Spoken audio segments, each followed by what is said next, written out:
Assalamualaikum warahmatullahi wabarakatuh.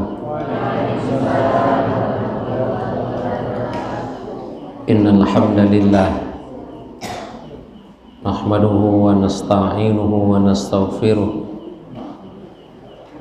wa na'udzu billahi min shururi anfusina wa sayyiati a'malina. May yahdihillahu fala mudilla lahu wa may yudlil fala hadiyalah. Asyhadu an la ilaha illallah wahdahu la syarikalah wa asyhadu anna Muhammadan abduhu wa rasuluhu la nabiyya ba'dah. Ya ayyuhalladzina amanu taqullaha haqqa tuqatih wa la tamutunna illa wa antum muslimun. Amma ba'd. Fafidin, Bapak Ibu jamaah yang berbahagia, malam hari ini pantaslah kita bersyukur kehadirat ilahi Rabbi Allah subhanahu wa ta'ala, berkat nikmat yang Allah berikan kepada kita sehingga kita bisa dipertemukan di majelis yang mulia ini dalam rangka mengkaji ayat-ayat Allah. Semoga Allah akan memberikan ilmu kepada kita, ilmu yang bermanfaat dan akan menambah kesempurnaan di dalam kita melaksanakan ajaran-ajaran dalam agama Allah subhanahu wa ta'ala. Bapak Ibu yang berbahagia, malam hari ini kita akan masuki materi yang baru, yaitu surah apa? Surah As-Sams. Surah As-Sams. Surah As-Sams. Bisa dibuka dulu, kemudian nanti kita tilawah terlebih dahulu dari surah As-Sams ini.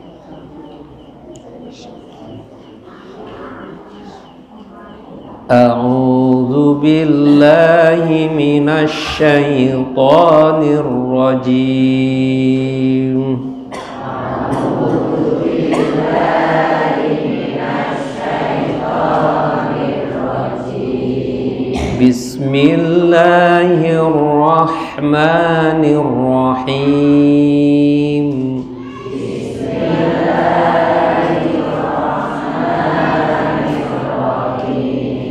Wasyamsi wa duhaha,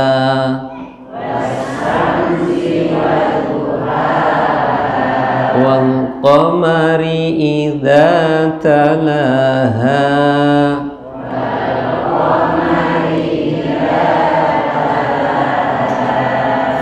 wan nahari idza jallaha,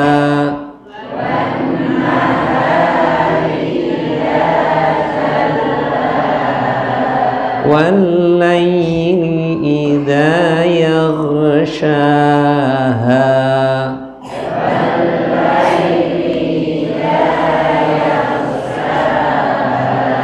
was-samaa'i wa ma banaha,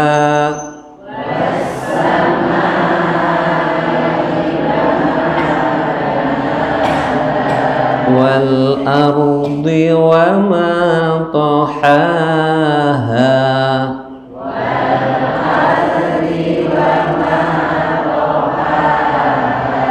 wa nafsin wa ma sawwaha,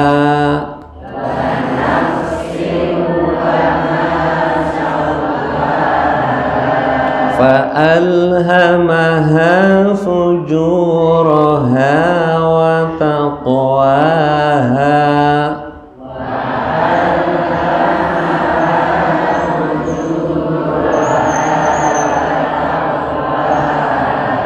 Qad aflaha man zakkaha.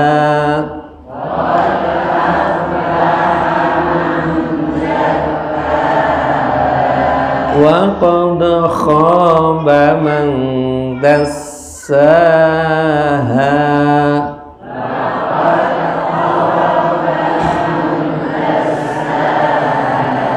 Kadzabat Thamud bitagwaha.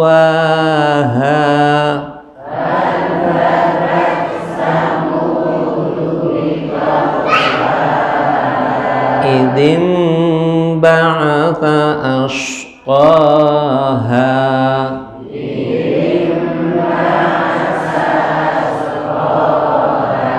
Faqala lahum Rasulullahi naqatallahi wa suqyaha.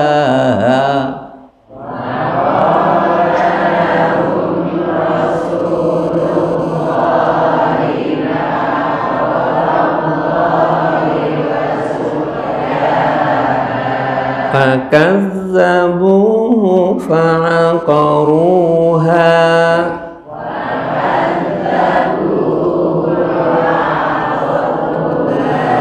Fadamdama alaihim rabbuhum bidzambihim fasawwaha.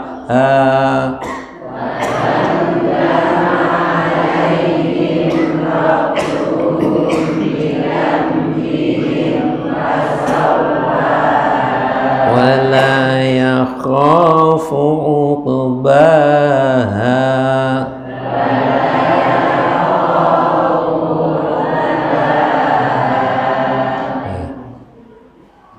Bapak Ibu, inilah satu surah yang akan kita mulai kaji bersama pada malam hari ini. Yang kedua, kita perlu mengetahui terjemahan bebasnya.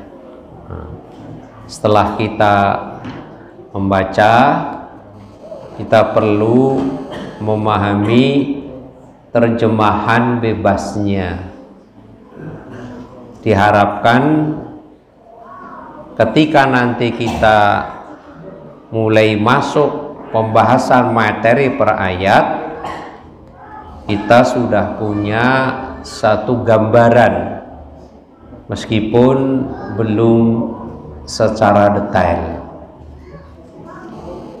Kita mulai dan kita perhatikan bersama dari ayat 1. Wasyamsi wa duhaha. Demi matahari dan cahayanya di pagi hari. Kalau demi matahari, ini berarti bentuk apa?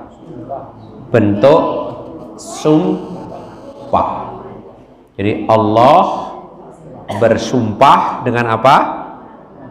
Matahari. Ayat yang kedua, wal qamari idza talaha. Dan bulan apabila mengiringinya. Ayat kedua juga bentuk apa? Sumpah. Sumpah dengan bulan. Ayat yang ketiga, wan nahari idza jallaha. Dan siang apabila menampakkannya. Ayat ini juga mengandung sumpah. Sumpahnya dengan waktu siang.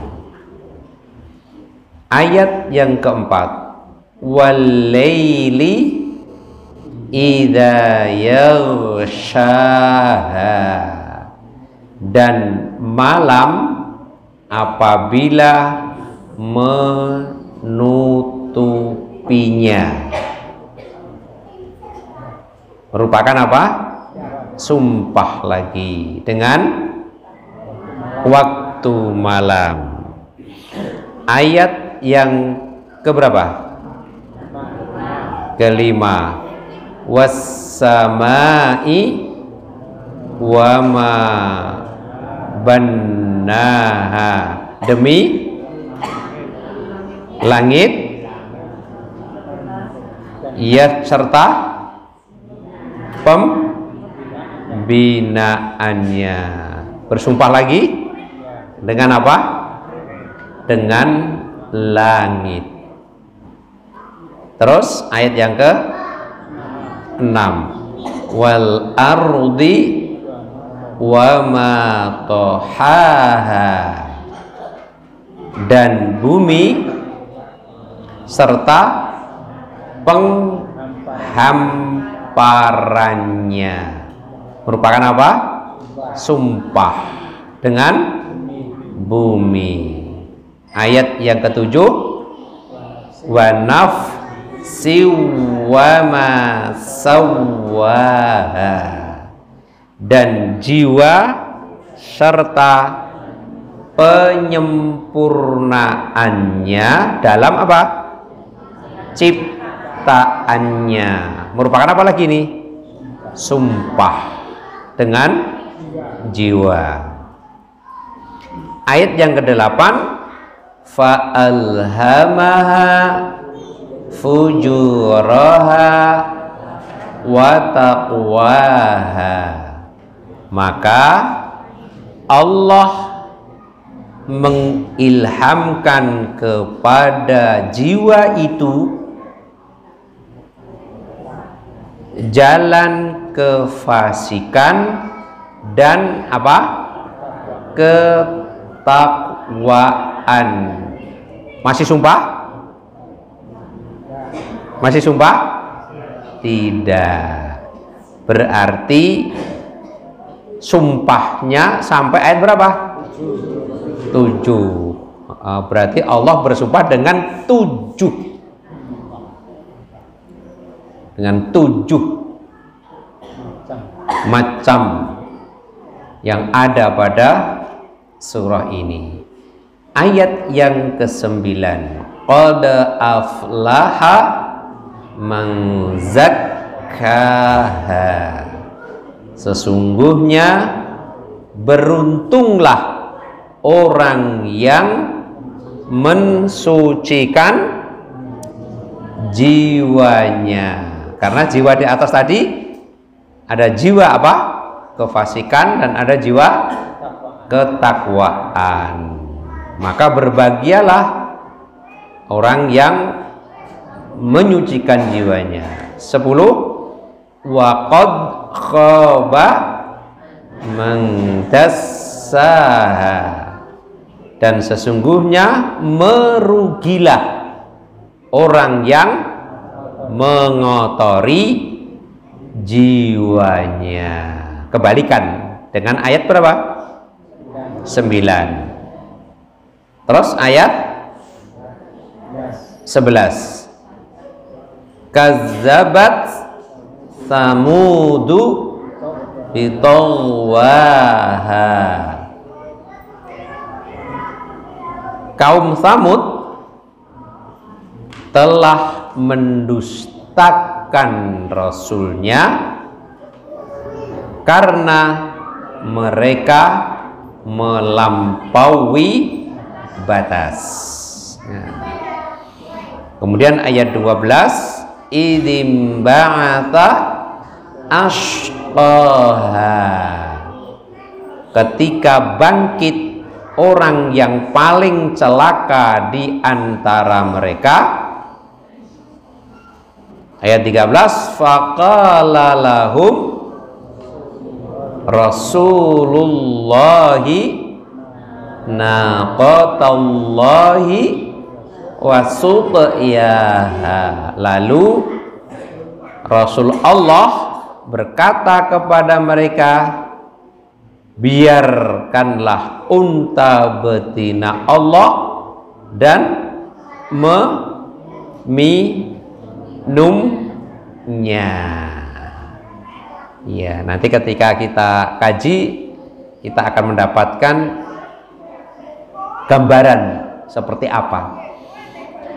Ayat yang ke-14, fakazzabuhu fa'aqaruha fadamdama alaihim rabbuhum bidambihim fasawwaha. Lalu mereka mendustakannya. Padahal tadi kan apa? Dan menyembelih unta itu. Padahal perintahnya apa tadi?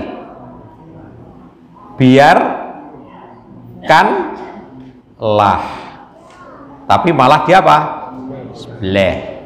Maka Tuhan mereka membinasakan mereka disebabkan dosa mereka. Lalu Allah menyamaratakan mereka dengan apa? Dengan tanah. Ayat yang terakhir, wala yakhafu uqbaha, dan Allah tidak takut terhadap akibat tindakannya itu. Nah, jamaah yang berbahagia, itulah sesi 2, yaitu terjemahan secara bebas yang telah tertulis pada Al-Quran kita masing-masing. Sekarang penjelasan secara global. Penjelasan secara global. Nama surah. Nama surah. Tadi di awal sudah kita ketahui bahwa surah ini bernama Asy-Syams. Maka disebut surah Asy-Syams. Apa artinya? Asy-Syams apa? Matahari. Matahari.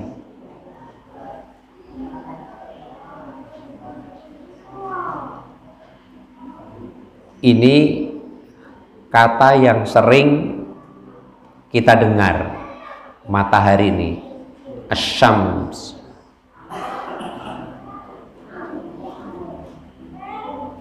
Kemudian jumlah ayat. Jumlah ayat. Ada berapa tadi? Ada 15. Tapi ada lagi yang berpendapat tidak 15. Tapi berapa?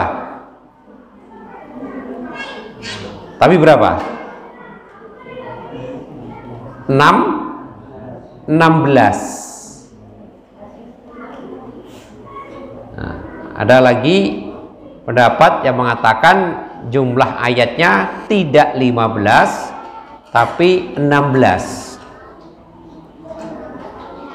Kalau 16, di mana letaknya? Dapat penyanyi Persani di ayat 14. Di ayat 14. Ada yang memotong fakazzabuhu fa'aqaruha. Nah, sampai di sini itu satu ayat tersendiri. Maka itulah dikatakan jumlah ayatnya jadi berapa? 16. Tapi yang berkembang secara umum, apalagi di kitab-kitab atau di mushaf Quran kita itu jumlahnya berapa?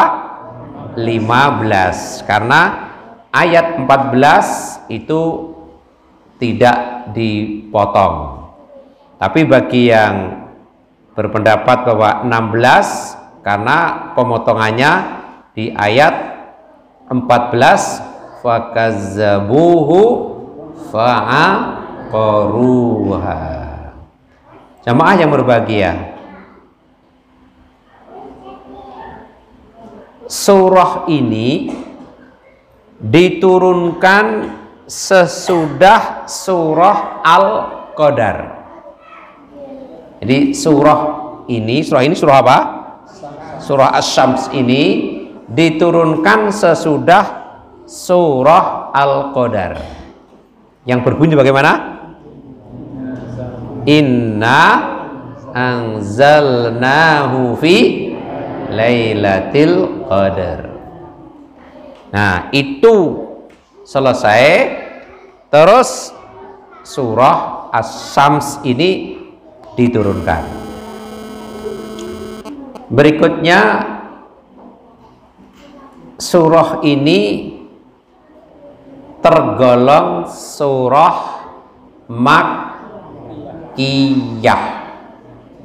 Surah Makkiyah. Masih ingat apa Makkiyah? Surah yang diturunkan sebelum Nabi Muhammad SAW itu berhijrah. Kemana? Ke Madinah. Jadi sebelum Rasulullah SAW itu berhijrah. Namanya surah Makkiyah. Sebaliknya surah yang Rasulullah itu sudah hijrah namanya surah tergolong Madaniyah.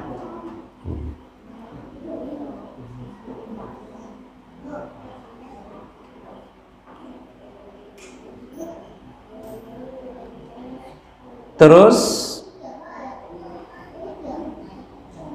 isi surah secara global. Nah, isi surah secara global dari 15 ayat. Kalau yang berpendapat 16 ayat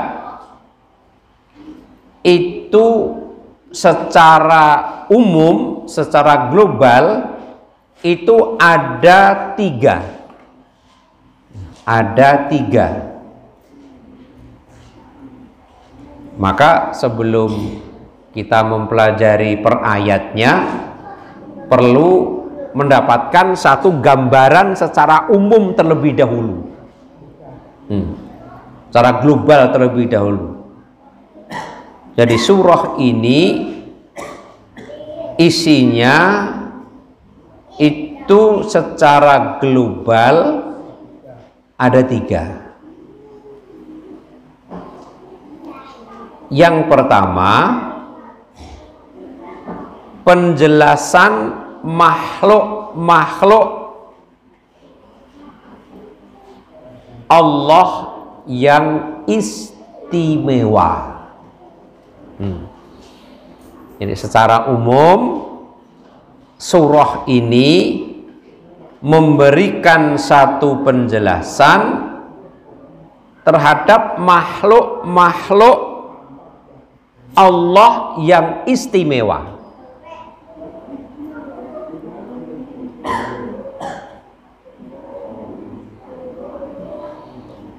Lah makhluk-makhluk Allah yang dikatakan istimewa itu terdapat di ayat yang keberapa?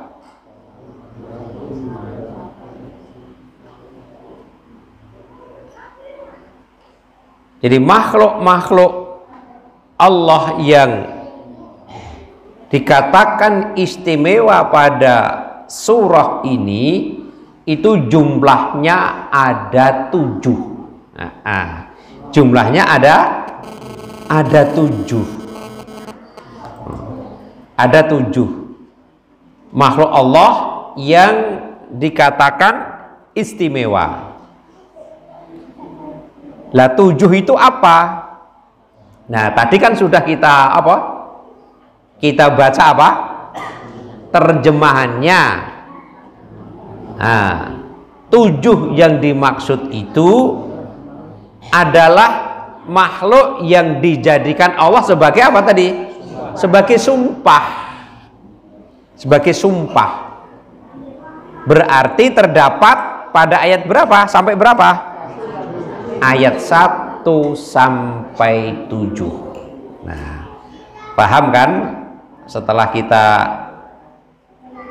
membaca terjemahan, nah itulah gambarannya. Nah, nanti secara detail lagi keistimewaan makhluk Allah yang 7 itu dari masing-masingnya ketika nanti kita sudah mulai mengkaji setiap ayatnya. Di mana keistimewaan dari masing-masing makhluk Allah yang dikatakan notabene itu sebagai makhluk yang istimewa.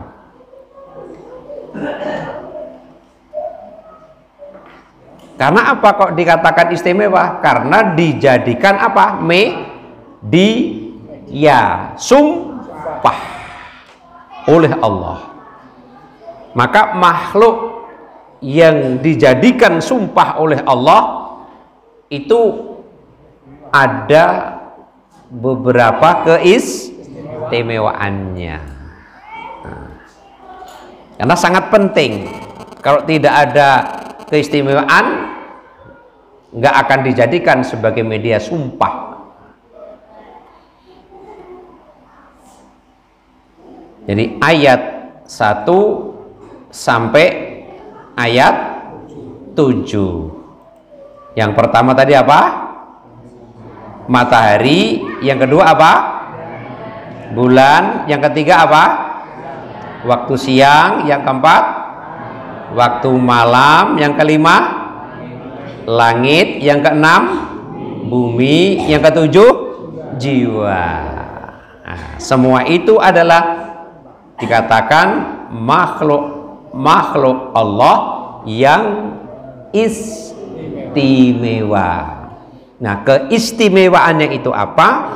Ketika nanti kita kaji per ayatnya. Itu isi surah secara global yang pertama. Yang kedua, isi surah secara global dari surah Asy-Syams ini yaitu motivasi untuk beramal. Motivasi itu apa? Apa motivasi itu apa? Dorongan. Jadi di dalam surah ini ada satu dorongan, ada satu motivasi untuk beramal dan peringatan dari maksiat dan peringatan dari maksiat.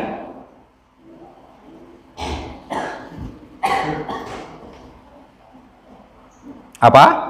Dorongan untuk beramal, terus dan peringatan dari maksiat.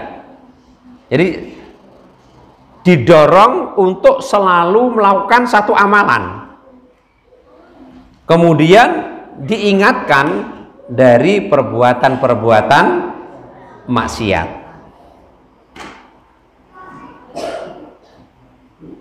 Kalau panjenengan telah membaca terjemahan tadi, terdapat pada ayat yang keberapa Penjagaan Pirsani?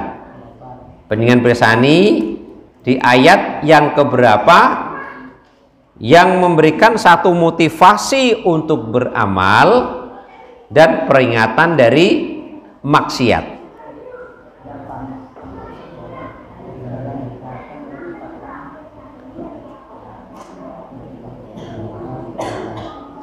Ayat berapa?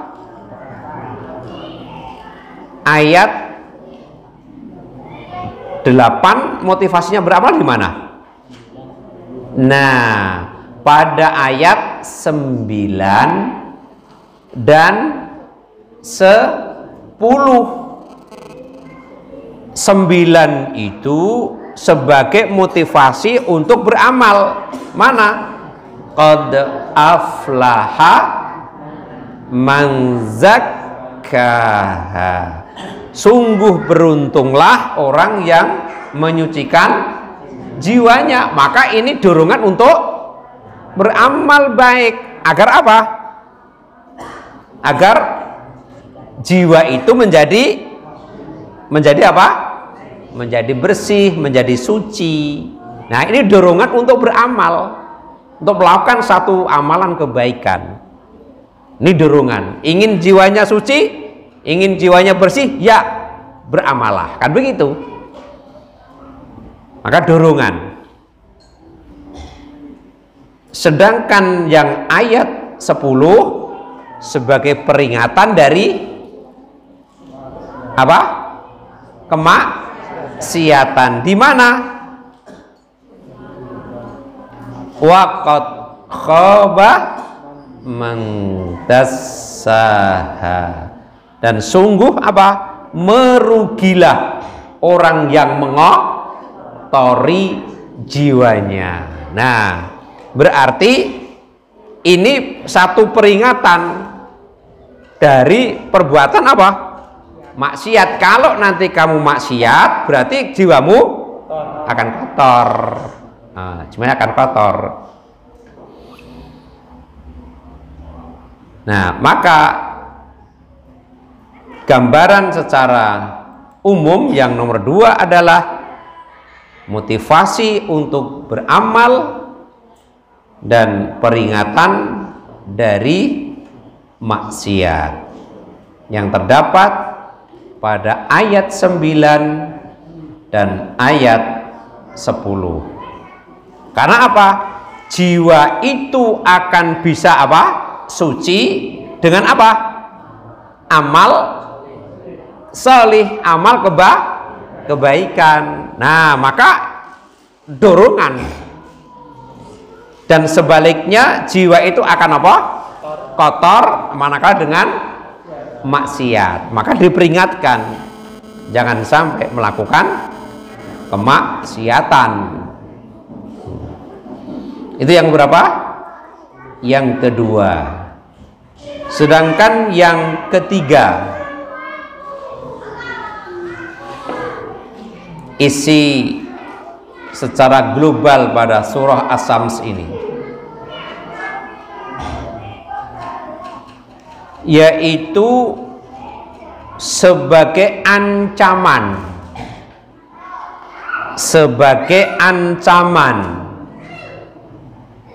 bagi kaum musyrikin yang sangat mungkin akan ditimpa azab sebagaimana azab yang ditimpakan kepada kaum Tsamud. Nah, betul. Jadi berupa ancaman kepada kaum musyrikin yang sangat mungkin, gitu loh, sangat mungkin akan ditimpa azab oleh Allah sebagaimana Allah telah menimpakan azab kepada kaum Tsamud.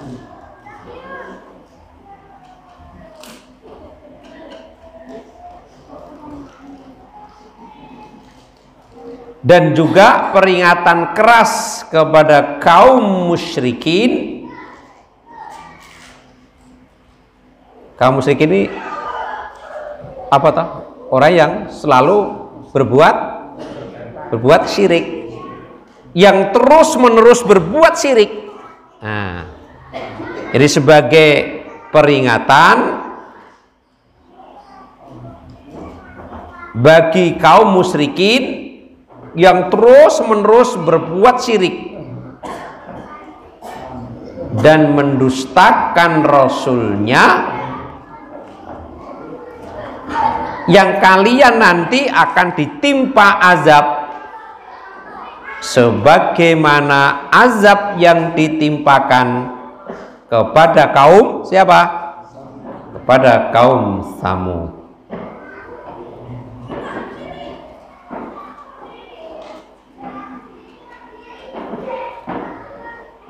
Dan ancaman ini sangat serius.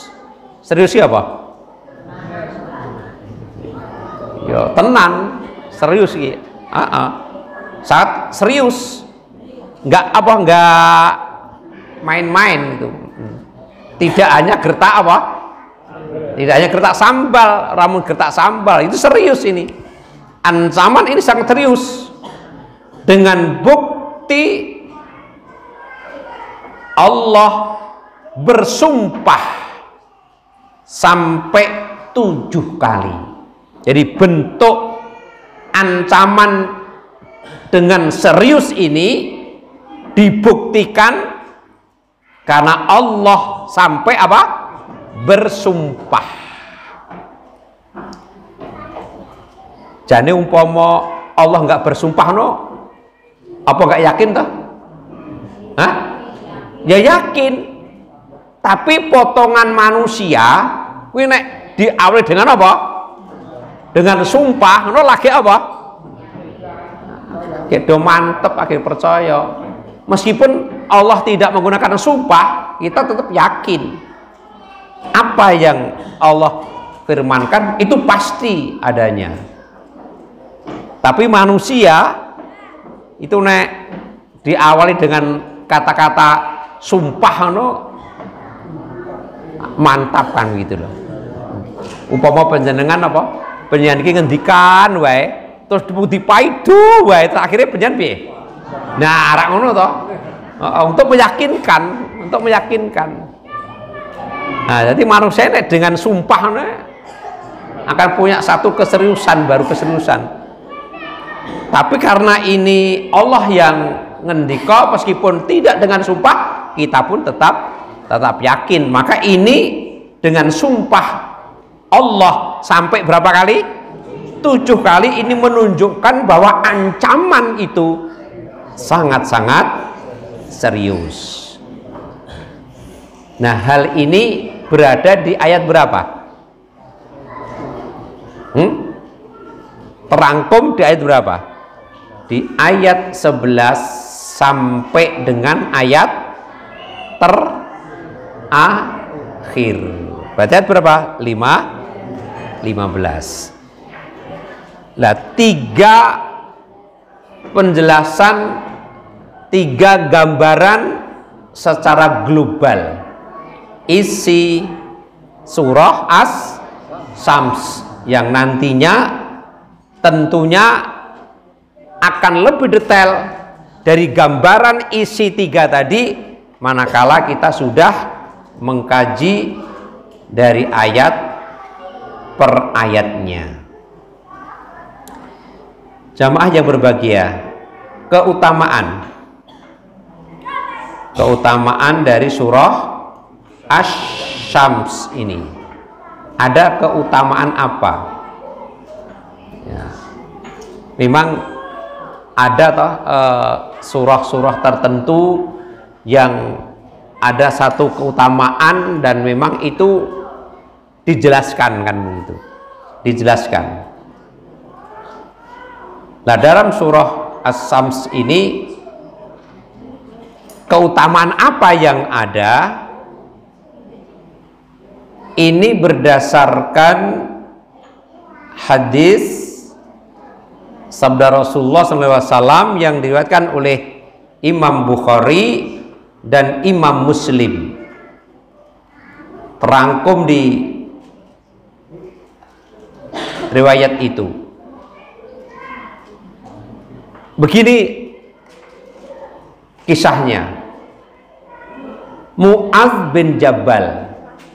Mu'adz bin Jabal. Ini sahabat siapa? Rasulullah Shallallahu Alaihi Wasallam. Mu'adz bin Jabal itu pernah ditegur oleh siapa?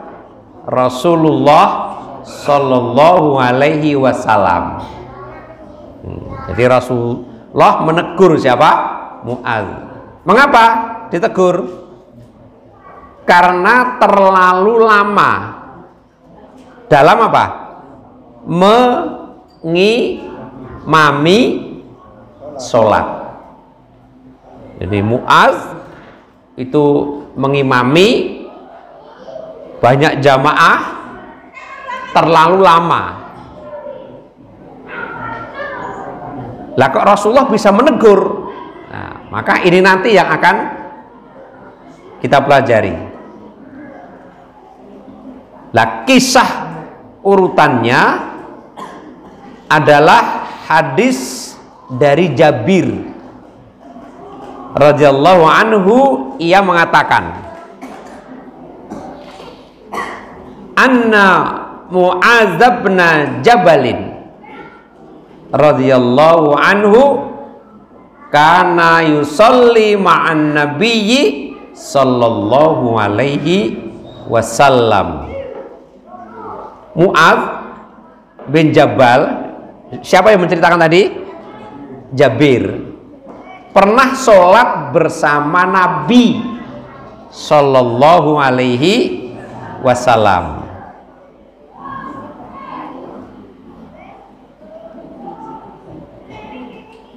Berarti sholat berjamaah Mu'adz itu bersama Nabi.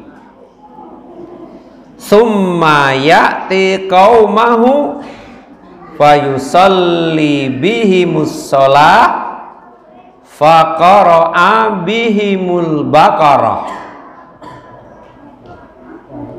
Setelah Mu'adz itu sholat berjamaah bersama siapa? Nabi SAW. Kemudian ia mendatangi kaumnya. Berarti yang mengikuti sholat berjamaah dengan Nabi itu cuma Mu'adz, karena jarak apa? Jaraknya jauh tentunya.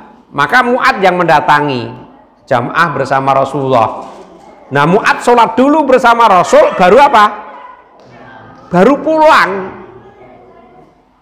Kira-kira upama sholat Rasulullah tepat waktunya, terusan lagi Mu'adz ngapa? Kembali kepada kaumnya, kan agak apa? Agak jauh, berarti agak waktunya agak apa? Agak tambah malam. Wong nunggu siapa? Nunggu Mu'adz pulang setelah Mu'adz mengikuti sholat berjamaah bersama Rasulullah SAW. Jadi kemudian ia mendatangi kaumnya Mu'adz itu untuk apa? Melaksanakan sholat lagi. Nah, ini berarti sebagai dasar bahwa orang yang telah mengikuti sholat apa? Jamaah, kemudian dia pulang, kemudian menjadi apa? Imam, bisa. Maka misalkan laki-lakinya ke masjid, kemudian pulang, ibunya, anaknya mungkin di rumah belum apa? Belum sholat. Ayo Bu, sholat. Nah, kok bapaknya jadi imam. Jadi mendatangi kaumnya untuk melaksanakan sholat lagi. Yang sholat lagi siapa? Mu'adz, dan malah menjadi imam. Nah, ketika itu Mu'adz membacakan surah Al-Baqarah. Wis sholate rada apa? Rada wengi, ngono ta? Misale ngenteni apa? Mulih sangka jamaah Rasulullah sing diwaca surah Al-Baqarah. Kira-kira nek wong Tegarrejo ngene iki kemropok ora? Nah, ya padha berarti. Ini kan Tegal apa? Nek Al-Baqarah Tegalrejo mungkin cukup alif lam mim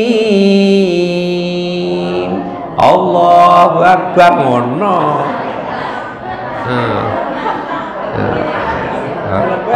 Tapi Mu'ad ini nggak mungkin tok terus kan begitu. Nah, fatajawwaza rajulun fasalla salatan khafifatan.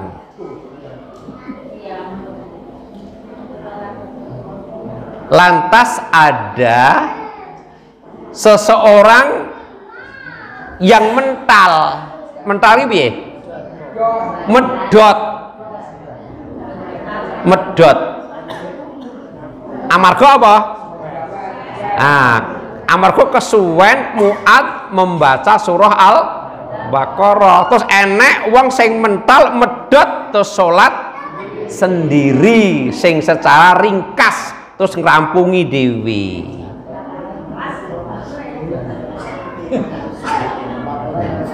Nek Tegarjo kan ora enek sing hafal surah Al-Baqarah kok. Masalahe kok ya umpama enek sing hafal ning wong Tegarjo kan paham. Jadi namanya imam kan harus mengingat siapa? Jamaahnya kan begitu. Fabalagha dzalika Mu'adzan faqala innahu munafiqan.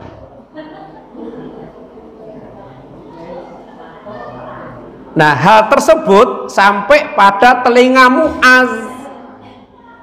Hal tersebut ya apa? Kejadian wong sing mental mau lho, kejadian wong sing medot jamaah dengan Mu'adz itu, berita itu sampai kepada Mu'adz. Nah, akhirnya Mu'adz menyebut orang tersebut dengan sebutan munafik.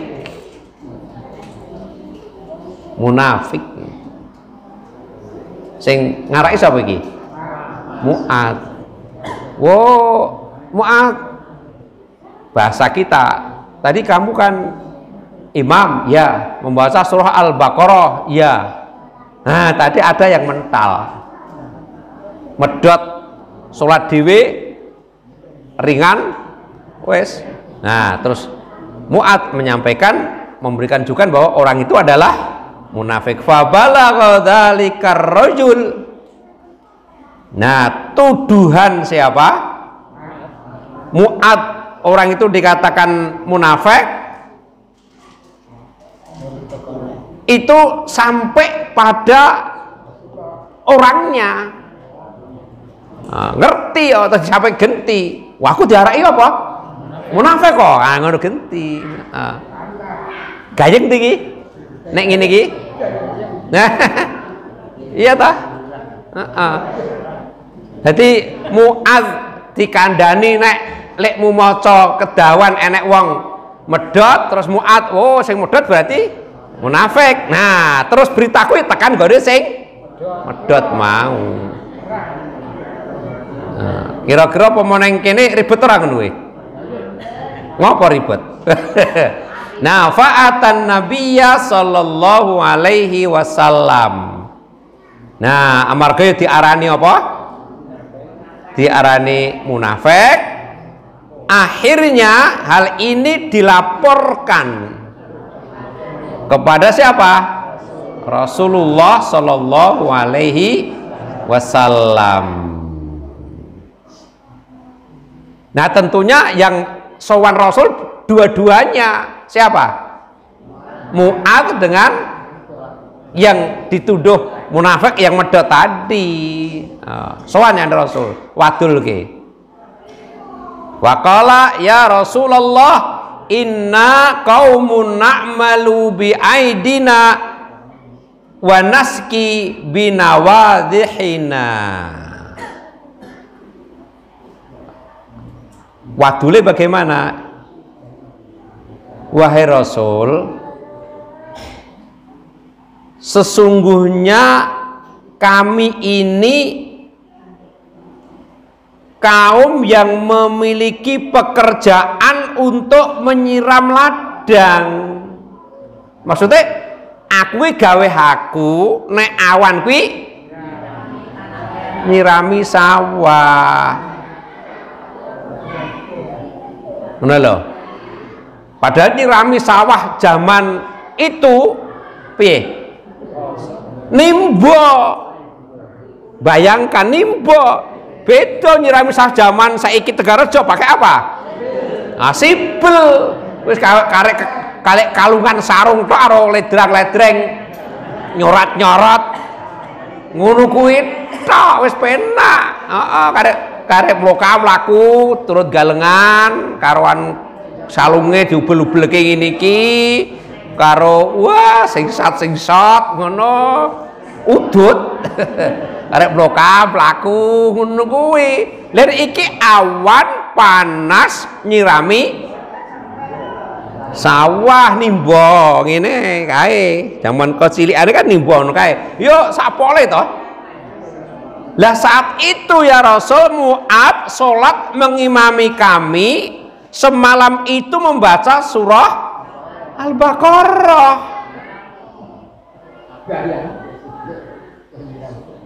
Pripun ya Rasul? Maka aku mental.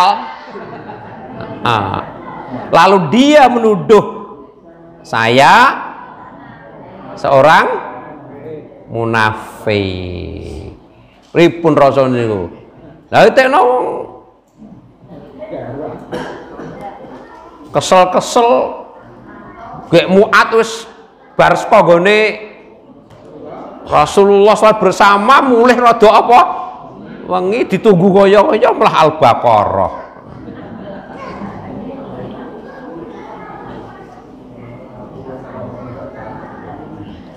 Nah, akhirnya bagaimana? Rasulullah SAW ngendika, "Ya Mu'ad, afattanun anta salasan." Nah, ketika mendapatkan pengaduan seperti itu,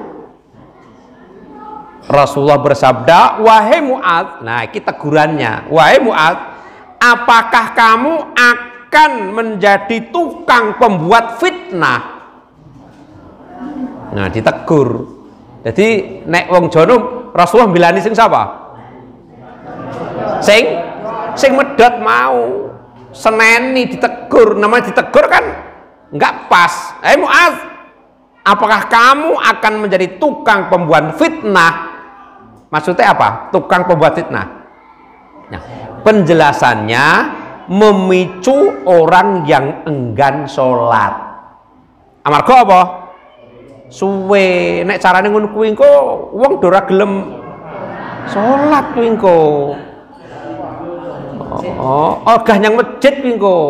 Lah masjid semua Al-Baqarah, An-Nisa, Ali Imran. Ngono kuwi kok. Nah, ngono to. Masjid isine pomo kulhu ya oke.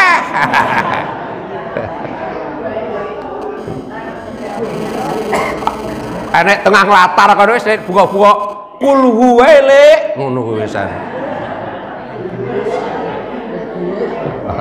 Lah sing imam sapa like dhewe ta?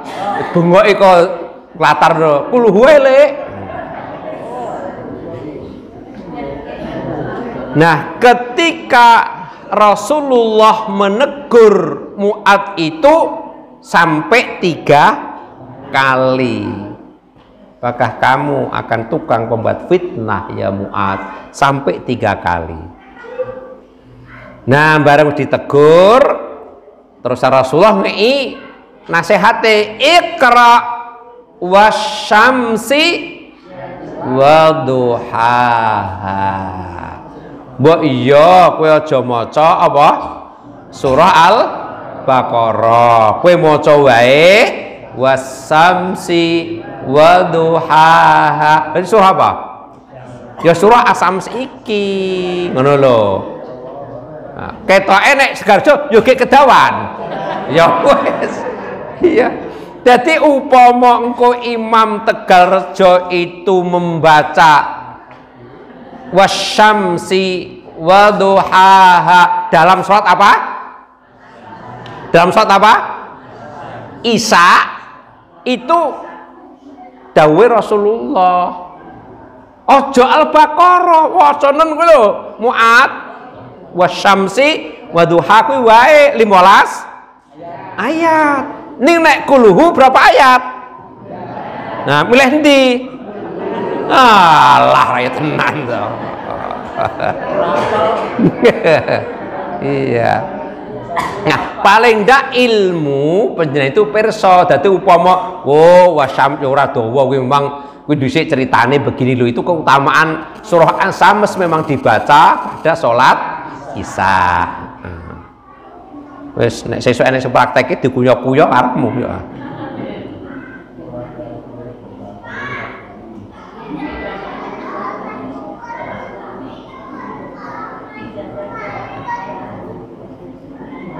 Nah, yang terakhir memang khusus untuk para imam, memang ada satu hadis yang diriwayatkan oleh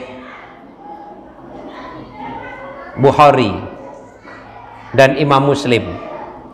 An Abi Hurairah anna Rasulullah sallallahu alaihi wasallam qol idza shalla ahadukum lin-nasi falyukhaffif. Idza shalla, jika salah seorang di antara kamu itu mengimami orang banyak, jadi imam maksudnya, fal yukhaffif. Apa yukhaffif? Apa? Hendaklah kamu itu meringankan sholatnya. Jadi nek dadi imam kon sing ringan salate. Jadi ojo apa? Ojo dawa-dawa. Lah niku ukurane kene As-Syams kuwi kedawan kok, waduhai kedawan kok. Paling munggah iku kudu mungkul ya ayyuhal kafirun. Matok ta? Wah.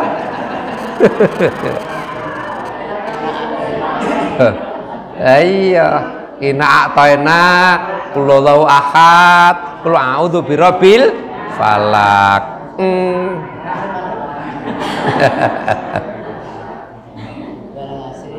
Wal asri ngono kuwi. Ah, lah engko terus nganggo iki dadi imam ora genah ngono. Rasulullah kalau memperingan kok. Lah memperingane Rasulullah ki ora kul wallahu ahad kuwi ke. Maka ringankanlah, fa inna minhum dhaif was-saqim wal kabir. Karena di antara jamaah itu, ketika Rasulullah, ada yang lemah. Jadi jamaah ku enek sing wis sepuh lemah. Ngadeg kuwi gegere wis eresos jejeg, wis ndoyong ning ngarep, sikile keder,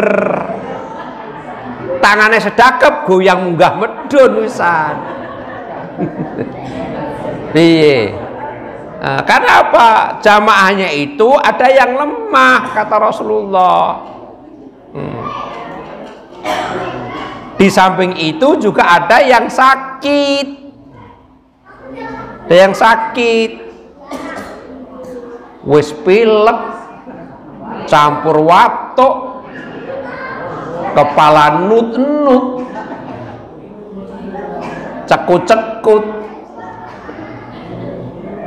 Dan juga ada yang usianya sudah tua.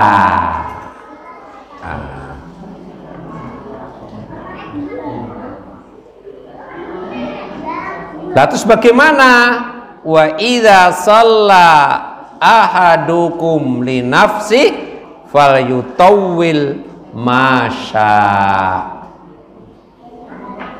Nah, jika salah seorang di antara kalian sholat sendiri, maka hendaklah ia memanjangkan sekehendak hatinya. Jadi nek sholat jamaah, imam untuk meringankan.